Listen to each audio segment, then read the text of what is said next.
So it's a beautiful day here in the Pennsylvania wilds. Very sunny, just got sunnier. But I looked at the weather forecast and it says storms likely a little later today. Our feelings are just like the weather. My daughter is 7 and it can be very dramatic.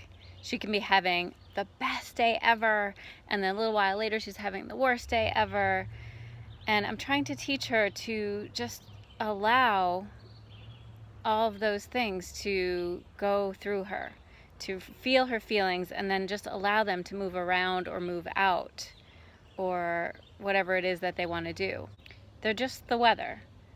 They're the clouds floating by, or the warmth of the sun, or a storm rolling through. And like the weather, it can be big and intense, and it can change the landscape. We can allow that too.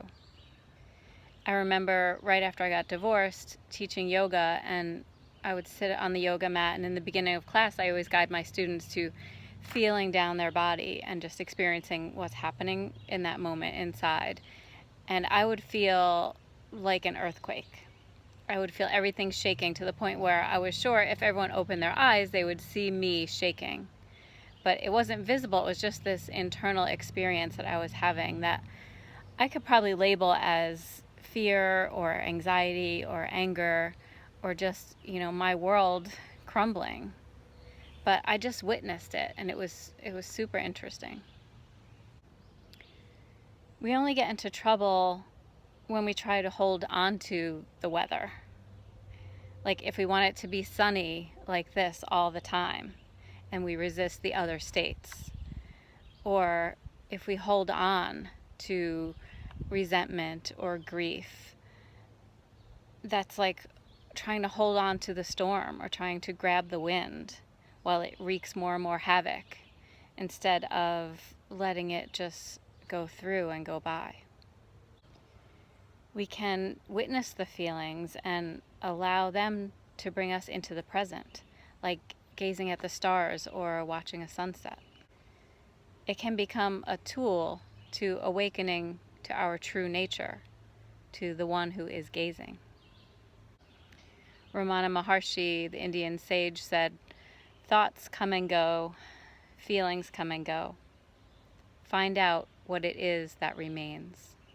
And Jesus said, "Consider the lilies, how they grow.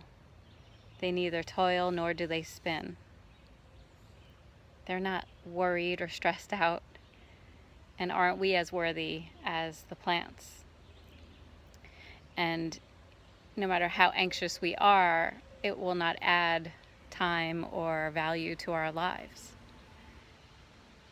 He said, "Seek first the kingdom of God," or the kingdom of heaven, and everything else will be taken care of.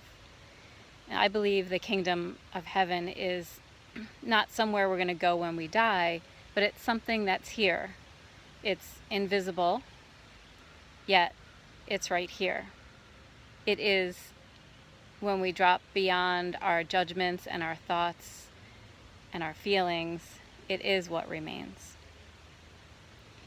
And we can enjoy this moment, live in this moment fully to experience that. And then later, storms are likely.